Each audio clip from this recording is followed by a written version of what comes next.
Apakah uang tol, bensin juga itu termasuk biaya pemeliharaan anak?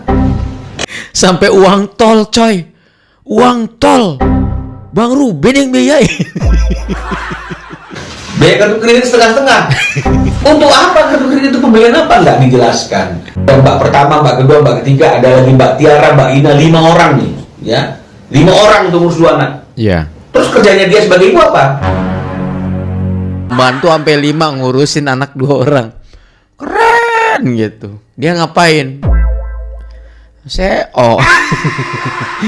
Tim Sarwendah, yuk kita rame-rame share semua hal-hal positif yang dilakukan Sarwendah dan juga Giu. Kata penggemarnya, ini adalah hal-hal yang positif. Dan ini adalah romantis. Kata penggemarnya. Positifnya di mana ya, Mbak? Saya nanya dengan sopan. Kalau kau jadi adik, jangan durhaka kali sama kakak kau. Kasihan dia. Gak ada hati nurani kau. Jangan menjadi adik yang maling kundang. Jangan. Adik maling kundang. Ya. Nangis, gue bingung apa yang harus gue lakuin. Keluarlah apa medsos IG, Instagram itu. Ada ini, ada ini. Akhirnya gue DM Ruben. Onsu. Ya. Dengar? Gue bilang, Lu ngomong apa? Mak, gue bagi kerjaan sih. Gue bilang, Oke. gue udah nyerah. Bukan sekarang. Gue nyanyi deh. Enggak gitu. Gue minta kerjaan apapun, jadi supir lo sekalipun gue nggak masalah. Jadi tukang pel di rumah gue nggak masalah. Sampai segitu Gue ya? udah lumpuh, gue bener, udah nyerah. Nge-DM dia, berangkat, bintang tamu, dipercayalah. Akhirnya sama TV tetangga ini, pegang sebuah program. Oh, malah jadi Ya, house. 2 tahun House. ya. Berjalan terus. Alhamdulillah bisa ngidupin. Nah, pas pada saat Oke, cukup ya. Cuman gara-gara dibantu sama Bang Ruben bikin story di Instagram. Nah, dari situlah derajatnya mulai naik lagi. Jor, udah istighfar lo, Jor.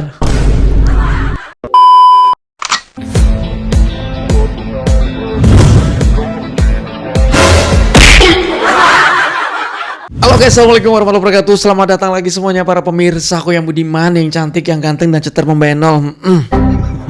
Gimana kabar teman-teman ya? Semoga kalian tuh pada sehat-sehat dan semoga nih rezeki teman-teman selalu berjalan dengan lancar. Dari Sabang sampai Merauke, bahkan sampai ke penjuru dunia ya. Ada yang dari luar negeri, pokoknya semuanya ya. Sehat semua buat kalian ya. Amin ya. Seperti biasa ya, di jam 2 malam. Kita bikin video. Kita mau ngebahas video yang lagi viral dan topik kita mungkin masih ngebahas yang sama nih teman-teman ya, terkait tentang Sarkawi. Jadi teman-teman ya, baru-baru saja pada saat gua scroll TikTok tiba-tiba muncul pengacara dari Babang Ruben itu mengeluarkan bukti-bukti terkait tentang biaya-biaya lagi nih. Seru nih ya. Kenapa? Karena di sini muncul kartu kredit. Gokil ya. Udah nggak ada urusannya nih, rumah tangga udah kagak ada. Tapi kartu kredit pengen dibiayain. Keren ya. Terkait tentang adik dari Bang Ruben nih guysnya. Ini masih ramai dibahas netizen, bahkan masih dikulitin sama netizen. Langsung aja yuk and play. Yang baik atau malah sebaliknya. Nah, kenapa malah kan bisa mediasi di luar? Kenapa nggak mediasi di luar? Padahal tanggal 11 ini Inilah statement yang menurut saya tuh ngaco banget ya. Ngaco, oke. Kenapa sih Bang kalau digugat padahal bisa mediasi di luar? Dulu kan sudah mediasi juga di luar. Ketika terjadi perceraian, bukankah mereka sudah mediasi di luar? Bukankah sudah ada akta 39 yang dibuat di hadapan notaris? Bukankah semuanya sudah disepakati? Berdasarkan etikat baik, kesadaran ya, bahwa di situ diatur anak-anak itu ada dalam hak asuhnya S, tapi anak-anak itu akan memiliki waktu 2-3 hari berkumpul bersama dengan ayahnya dalam 1 minggu. Bukankah juga sudah diatur terkait dengan masalah biaya pemeliharaan dan pendidikan anak-anak itu? S akan menyampaikan terlebih dahulu dan kemudian mendiskusikannya dengan Ruben, baru kemudian itulah yang menjadi biaya bulanan rutinitas anak-anak. Kan sudah disampaikan, sudah diatur, sudah dimediasi di luar persidangan. Apakah ditaati? Tidak. Tidak ditaati. Betul. Ya, tidak diberikan kesempatan 2-3 harinya. Tidak dibicarakan juga terlebih dahulu dan disampaikan terlebih dahulu terkait dengan masalah biaya pendidikan dan nafkah anak. Selalu berubah-ubah. Ya, apakah biaya ART itu termasuk biaya pemeliharaan dan pendidikan anak? Ya, kena. Tidak ART, misalnya 4 ART. Apakah uang tol, bensin juga itu termasuk biaya pembelian anak? Sampai uang tol, coy. Uang tol. Bang Ruben yang biayain. Pembantu di rumah itu ada 4. Bang Ruben yang bayar. Wah gila sih. Parah sih menurut gua mah ya. Kita nggak usah bicara tanggal 11 gitu misalnya. Oke. Kenapa harus di pengadilan, Bang? Iya. Kenapa kan bisa juga di luar? Dulu juga di luar. Oh. Notaris lagi. Dulu udah pernah. Sebenarnya tanggal 11 ini hanya para pihak. Joint meeting kan di antara pihak S dan pihak Ruben Onsu. Oke.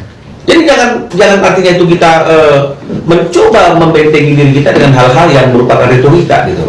Ya, semua tergantung niat gitu. Nah, jadi meskipun kami sudah mengajukan gugatan hak asuh anak, kalau memang niatnya baik kan tidak ada salahnya. Iya. Joint meeting tanggal 11 itu tetap dijalankan saja. Iya. Ya, dijalankan saja, dan kemudian mungkin saja ada hal-hal yang positif yang bisa terjadi di dalam joint meeting tanggal 11 itu yang akan dibawa dalam persidangan di tanggal 15 Juli, sehingga itulah yang akan menjadi proposal mediasi yang akan ditetapkan sebagai akta panggaling. Kenapa harus dibatalkan? Yang batalkan siapa? Mereka juga. Oh. Jadi pertanyaannya harusnya ke mereka, kenapa harus dibatalkan joint meetingnya? Bukankah joint Iya juga ya, yang membatalkan mereka karena pihak Bang Ruben sudah melayangkan gugatan, artinya berkas sudah sampai ke pengadilan, makanya mereka juga yang membatalkan. Oh iya, masuk akal sih. Harusnya media nanya ke mereka, tapi jawabannya udah pasti itu sih. Percuma kita ada pertemuan orang dia udah menggugat kok gitu ya. Oke. meeting itu juga bisa menjadi salah satu bentuk mediasi di luar persidangan. Kenapa kita ditanya terus kan gitu ya. Jadi inilah yang saya katakan itu, bahwa kita harus melihat suatu persoalan itu secara logika. Ya, because law is logic. Jadi artinya menjawab kenapa harus di persidangan, ya itu tadi, kita butuh suatu legitimasi gitu ya. Meskipun kesepakatan para pihak itu berlaku mengikat bagi para pihak yang membuatnya layaknya undang-undang sesuai dengan ajas pacta sunt servanda, tapi itu sudah pernah ada dan itu tidak ditaati. Nah, namun ada tambahannya, bukan hanya masalah hak pemeliharaan anak, ya biaya nafkah anak, jadwal pembagian waktu anak, bukan itu. Ada tambahannya, perkembangannya hari ini adalah ada dugaan eksploitasi terhadap anak. Yes. Anak berada dalam lingkungan yang tidak aman. 25 itu apa yang 25 ini? Iya. Nggak dijelaskan. Biaya kartu kredit setengah-setengah. Untuk apa kartu kredit itu, pembelian apa? Nggak dijelaskan. Iya ya. Aduh, ampun ya, kasihan Bang Ruben ya. Ada tuh yang di sono tuh ya, shouting endorse segala macem ya. Fasilitasnya pakai punya Bang Ruben anjir. Nggak kebayang aja kalau keluar beli makanan apa pakai etol gitu. Oke, lanjut. Untuk apa biaya ini? Nggak dijelaskan. Nah, jadi ini yang kadang-kadang kita semua masyarakat berpikir kita ini ya. Kartu kredit anjir. Nah, terus seperti ini lagi contoh ini, ya. Di bulan September 2024, Oke. teman-teman ya. 2024. Ini perbudakan, ya. Gaji mbak pertama berapa? Hah? 2.200.000 September ini. Di Oktober gaji mbak pertama berapa? 2.500. Naik. Berarti naik 300.000 dari bulan September ke bulan Oktober. Oke, naik. Oke, kita lihat di bulan Septembernya. Ini satu item doang nih, gaji pembantu pertama ya. Kan pembantunya kalau nggak salah atau 3 atau 4, gue lupa. Ini Novembernya nih, masih tetap, ya, masih tetap yang pertama, ya, masih tetap, ya. Terus kemudian di bulan berikutnya gaji supir, nah, ini juga seperti itu. Oke. Kan bukan seperti ini, harus didiskusikan. Ini anak-anak uang lesnya sekian, uang sekolahnya sekian, kan begitu dong artinya. Kalau memang dia butuh pengasuh, didiskusikan juga, perlu pakai satu pengasuh apa 2 pengasuh, kan begitu kira-kira intinya. Iya. Ini kan tidak nih. Ada ART 1, 2, 3. Nah, 3. ada mbak pertama, mbak kedua, mbak ketiga, ada lagi mbak Tiara, mbak Ina, 5 orang nih. 5? Ya, 5 orang untuk ngurus 2 anak. Gue pikir cuma 3. 5 orang pembantu, Ruben semua yang bayar. Dan mbak pertama, mbak kedua, mbak ketiga, ada lagi mbak Tiara, mbak Ina, 5 orang nih. Ya, 5 orang untuk ngurus 2 anak. Iya. Terus kerjanya dia sebagai ibu apa? Kan nama CEO, Bang. Pembantu sampai 5 ngurusin anak 2 orang. Keren gitu. Dia ngapain? CEO.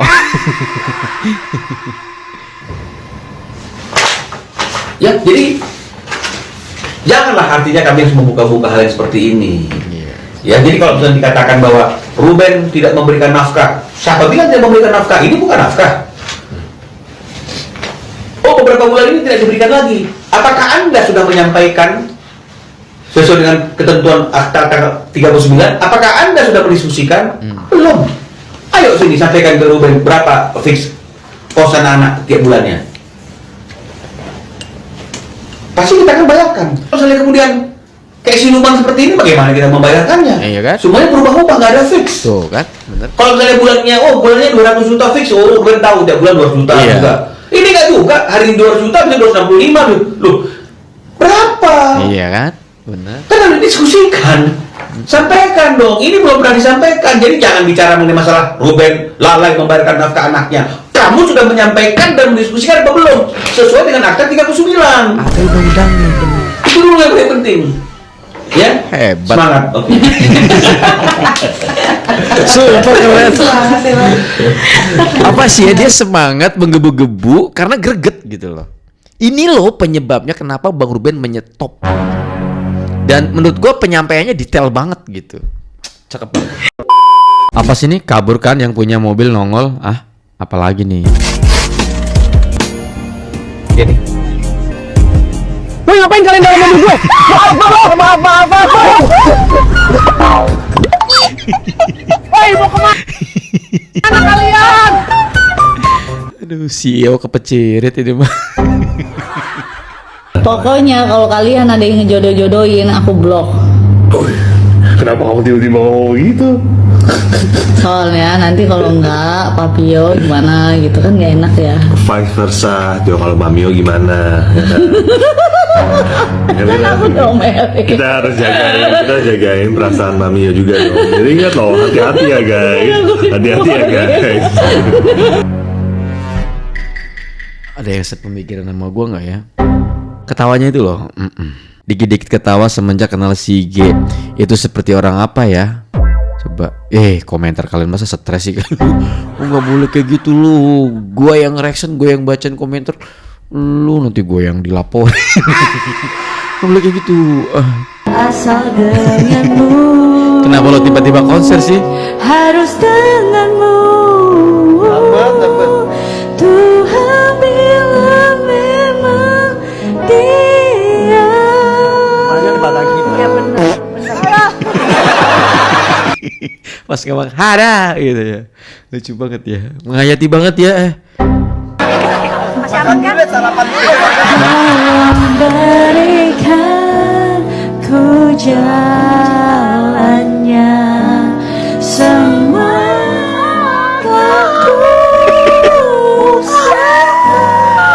Sudah. Hentikan pergosa. Mau lihat kamu lagi pergosa. Woi, RO. Daripada kamu sibuk mikirin strategi buat drama baru lagi, mendingan kamu fokus deh untuk bayar utang. Kan? Ya, bayar utang.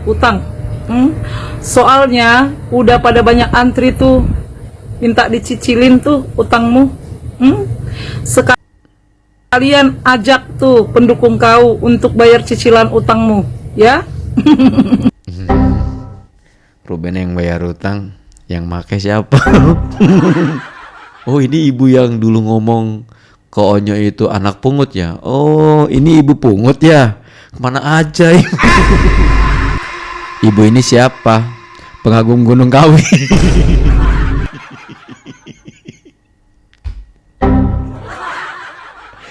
Sarwenda blow on, lu cuman bawa budget berapa tadi? Kok songong banget dapat segitu? Iya ya tahu, sabar. Kalau mau cepet minta suamimu yang CEO itu. CEO. Ruben Onsu berbicara di publik. Dia memperingatkan adiknya agar tidak melihat atas. Tapaklah tilas bumi. Jadi intinya tetaplah menginjak bumi ketika kamu menjadi orang yang mampu. Intinya seperti itu.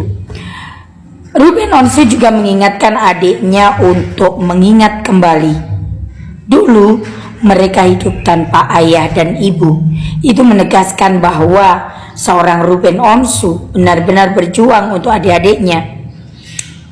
Tapi yang kita lihat di sini perjuangan Ruben Onsu dari keluarganya hingga dia memiliki istri, memiliki anak, bahkan perceraian. Setelah perceraian pun Ruben Onsu berusaha menutupi apa yang menjadi permasalahan dalam rumah tangga.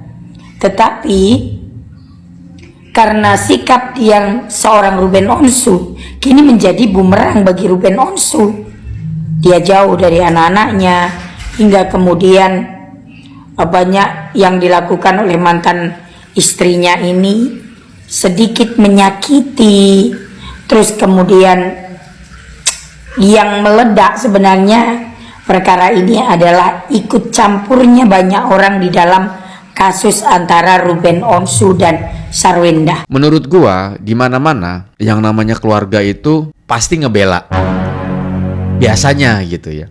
Kalaupun nggak ngebela, minimal cuek. Setahu gua gitu sih. Minimal kalaupun tidak ngebela, tidak ikut nyerang apalagi gitu ya. Minimal tuh netral. Mendingan cuek-cuek sekalian deh gitu. Kalau kau jadi adik, jangan durhaka kali sama kakak kau. Kasihan dia. Gak ada hati nurani kau. Gak ada niat kamu sedikit pun untuk membela kakak kau. Ada adiknya tuh. Aku tahu. Semua harta kakakmu tuh sudah kau ambil kan, yang atas nama kau tuh. Sudah diambil. Tapi kakakmu diam aja ya, karena dia menganggap kau adiknya gitu loh. Adiknya. Jangan menjadi adik yang maling kundang, jangan. Adik maling kundang. Ya, waktu kita sehat, waktu kita happy, bahagia, kita nggak butuh yang namanya keluarga atau saudara. Tapi ingat, waktu kau tumbang, waktu kau diambil nikmat sehatmu sama Allah, waktu kau diambil nikmat rezekimu sama yang di atas, ke siapa kau akan bercerita? Kau akan lari peluk siapa? Kau akan bersandar di pundak siapa? Otomatis keluarga, kakak, ya kan, ibu, ayah, kayak itu. Mungkin gini kali ya, ini menurut pikiran gua kali ya. Ketika dia sakit-sakitan atau apa, atau terpuruk mungkin ya, dipikirnya Enda bakal mau gitu. Yang nge-backup tuh nggak bakal. Enda udah sama CEO. Kita jauh-jauh dari keluarga ketika kita lagi sulit. Ya, kami tuh nggak kenal siapa kau dulunya. Siapa kau ya sih. Sumpah nggak kenal siapa kau. Tapi kau kena sering digandeng dulu sama kakakmu, ya kan. Jadi kita tahu, oh ternyata adiknya gitu. Kita baru tahu tuh. Jadi kau itu aduh nggak usah jahat-jahat amat sama kakak kau. Ingat semua kebaikannya. Kau pernah dibelikan mobil terbaru pada zaman itu, ya kan. Kau ya bisa dikenal orang juga karena nama belakangmu persis sama belakang kakakmu gitu loh.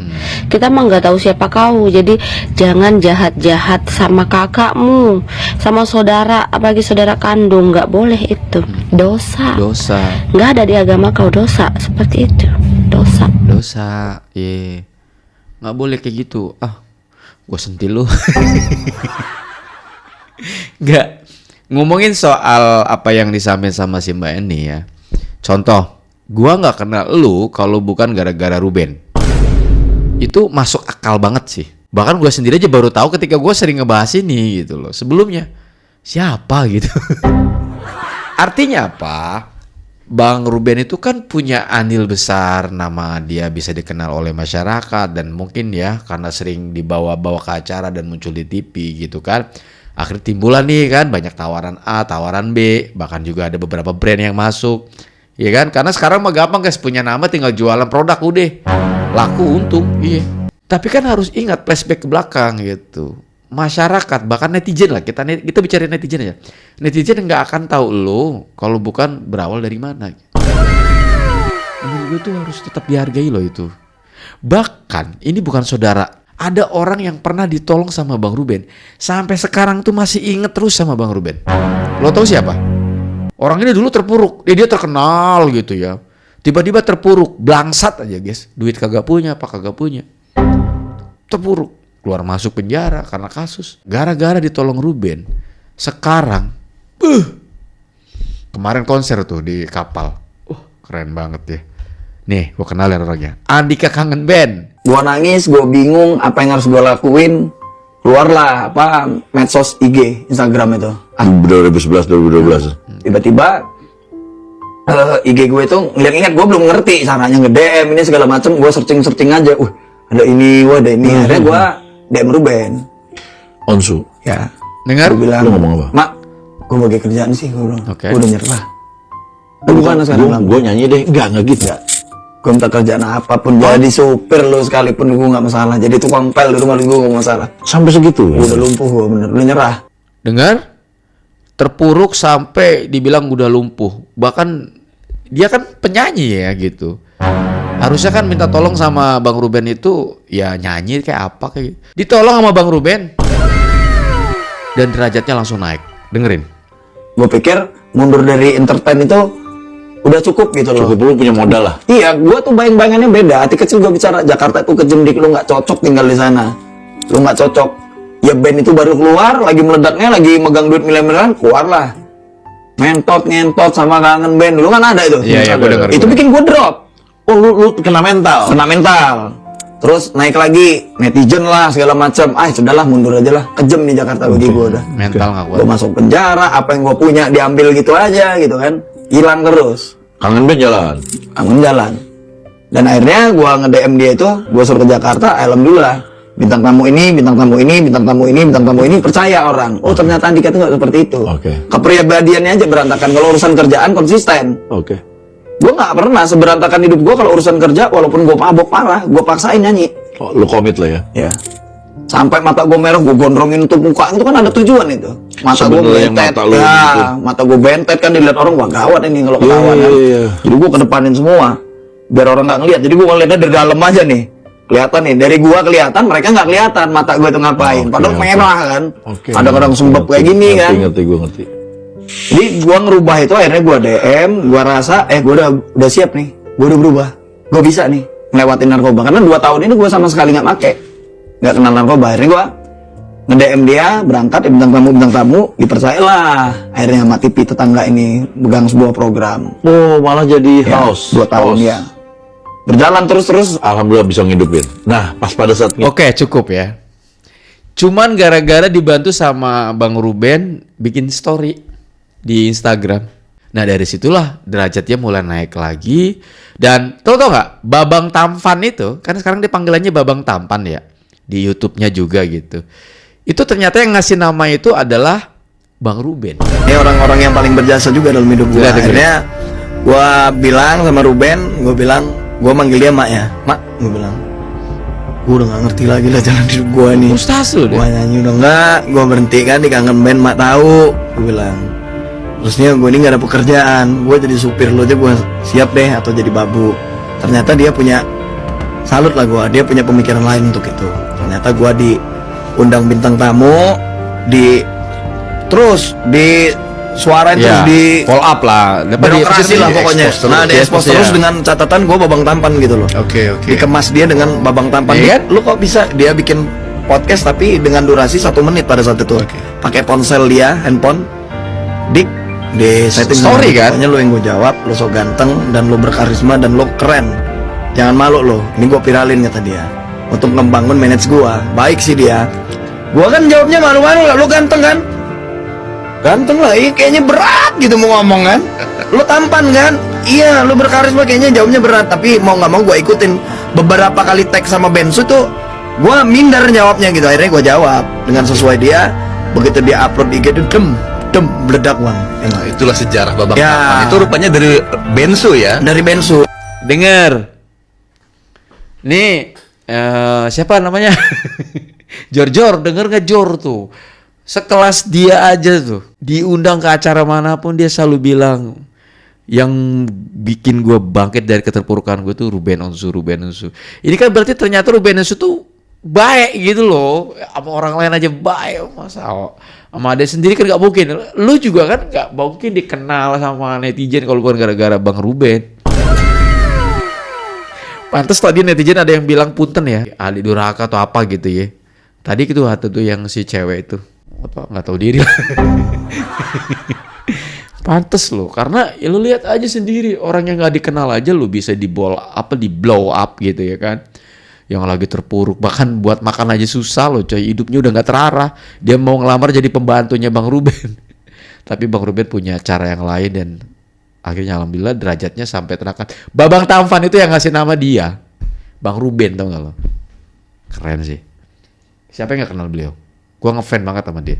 Walaupun dulu dikatain cupu, kampungan, band apa, tapi lagunya enak-enak kan? Keren banget ya. Jor, udah istighfar lo Jor. Dari semua podcastnya si Onsu, part ini juga membangunkan nih. Coba kan. Dan ini kalau dia mau dikupas lagi dari bukti chat yang gue kasih lihat ke lo, kalau gue kupas lagi tentang agama itu sensitif nggak? Wah ya by the way, bahas sensitif nggak? Gue kaget sih. Kira-kira isi chatnya apa ya? Ada yang tahu? Analisa gua karena di situ Bang Ruben menyebutkan tentang agama, kayaknya isi chatnya terkait tentang, karena kan ada kata-kata agama. Kartu as. Apa isi chat itu yang membuat bakal heboh itu? Tapi dia ini keren loh, dia bisa menahan hati. By the way itu aku kan agak malas ya, agak percepat-cepat. Itu isi chat dia ke siapa? Ke si Sarkawi apa si adiknya guys? Ada isi chatnya kalian? Coba kalian kasih kan? Endah pastinya mah, ya. Saya Kuncen di Gunung Kawi. Nama saya Setio Atmojo Polo atau biasa dipanggil George. Dibahas juga sama dia. Gak berasa, lebih mirip PRJ. Maklum akhir-akhir ini lagi viral. Soalnya di sini pesugihannya lengkap kayak mall. Ada yang kepingin jadi artis terkenal, ada yang kepingin jadi ani-ani sukses, ada yang udah sukses malah kepingin jadi ani-ani. Sampean mau jadi ani-ani juga? Haha, very funny. Saya mau pesugihan paling ampuh, tak peduli segelap apapun jalan yang saya tempuh. Ngeri kali. Sebelah sini. Kayak film apa gitu. Orang-orang terkenal dari mancanegara semuanya kemari. Tuh Bruno Mars, zaman masih ngekos di Jelambar. Ada Park Seo Joon, zaman masih jadi stuntman Jin dan Jun.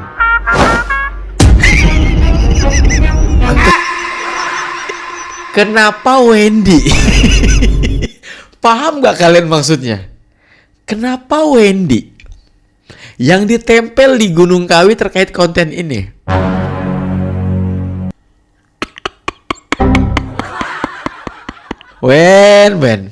Wendy Cagur, aman. Ngaku lo, sekarang foto lo ada di Gunung Kawi. Wendy Cagur, aman. Pantesan lucu mulu. Dia pesugihan juga? Enggak, saya ngefans. Bukan taruh di kamar, babi. Iya loh. Ini ruangannya. Kowe mampu anda, kowe urung aduh. Gue tampol. Maaf, kebiasaan. Sound efeknya keren banget sih bang. Kemari ingin meminta. Yes, berubah. Ternyata minta benerin foto KTP. Dulu hidungnya kelihatan. Mau minta tunda juga males. Halo, saya Coba cek komentar netizen. Tahu aja yang lagi rame, BTW teruskan bakatmu bang. Yang lagi rame paham kan, ya kan? Untuk tim Sarwendah, yuk kita rame-rame share semua hal-hal positif yang dilakukan Sarwendah dan juga Gio.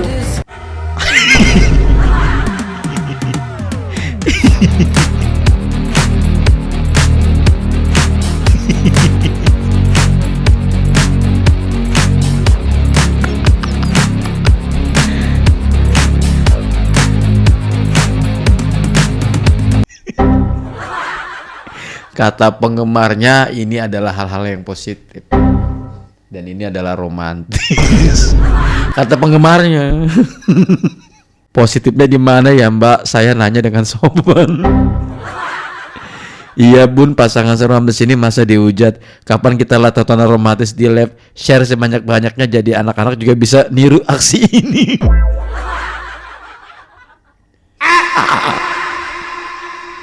CEO jualan sabun VV sambil diperagain cara pakai.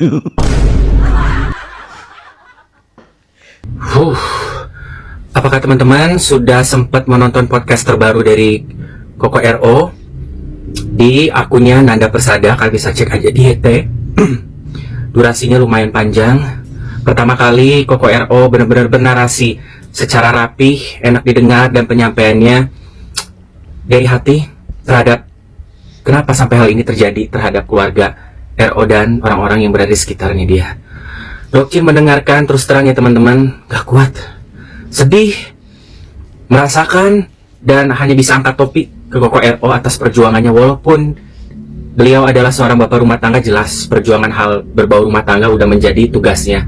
Tapi kalau misalnya sampai di level seperti Koko RO, laki-laki mana yang bisa tahan? Ya kan? Dia bergelimang harta, sukses, merangkul semuanya, tapi permasalahan, penghancuran, gonjang-ganjing, dan pengkhianatan tidak terjadi dari orang luar, tapi justru datang dari orang-orang yang berada di dalam keluarganya sendiri, sampai ke darah dagingnya sendiri. Ya, sampai detik ini Koko RO berjuang sendiri, tapi masih bisa bertahan. Sampai kasarnya, aku tahu Koko RO itu udah mati rasa, udah hilang mood, udah bingung, udah sampai kayak nggak bisa berpikir, blank. Tapi beliau harus tetap memperjuangkan apa yang dia harus perjuangkan demi untuk yang dia memang benar-benar harus perjuangkan, titipan dari Yang Maha Kuasa. Itu aja yang dia pengen perjuangkan. Kalau sisanya aku rasa Koko RO udah nggak peduli namanya harta, nggak peduli ada yang suka apa tidak suka, yang akhirnya mengkhianati. Dia tetap memperjuangkan apa yang menjadi milik dia, darah daging dia. Hanya bisa bilang ke Koko RO, semangat, insya Allah kalau memang yang terbaik, Allah akan melancarkan semuanya dan akan membuahkan hasil yang seperti diidam-idamkan. Apapun hasilnya nanti, yang penting Koko RO aku yakin menjadi seorang bapak yang tidak pernah pantang menyerah dan akan terus ikhlas menjalankan apa yang harus dipenuhi semuanya. Dan sebelum menutup video ini, gua mau cek terkait tentang cancel itu ya, tanda tangan itu kira-kira jam 3 kurang 15. Jadi kita sudah genap 1 jam ya. Kalau gua tag video, nggak tahu kalau pas diedit jadinya berapa menit ya. Gue penasaran kira-kira sudah berapa gitu ya. Dan disclaimer, gue di sini cuma reaction dan gue pengen tahu aja sih gitu ya. Kita gas. A few moments later. Boom. Gila. Sekarang sudah naik 144.533 netizen yang sudah menandatangani cancel Endah di media sosial. Ngeri. Gila. Terakhir gue reaction itu 130-an ya, 135 kalau nggak salah ya. Hampir mendekati 140, sekarang udah 144.000. Nggak kebayang besok pagi subuh ya. Udah berapa ya? Ya sudahlah, terserah netizen aja lah itu Mbak ya. Oke guys, kayaknya cukup sampai di sini dulu. Terima kasih banyak buat kalian yang udah mampir nih. Mohon maaf kalau ada kata-kata salah pada saat saya membuat konten ini. By the way, jangan lupa teman-teman nonton di video aslinya atau di video yang sumbernya ya. Atau kalian juga bisa follow akun TikTok yang videonya gue reaction. Thank you so much. Saya undur diri pamit. Assalamualaikum warahmatullahi wabarakatuh dan bye.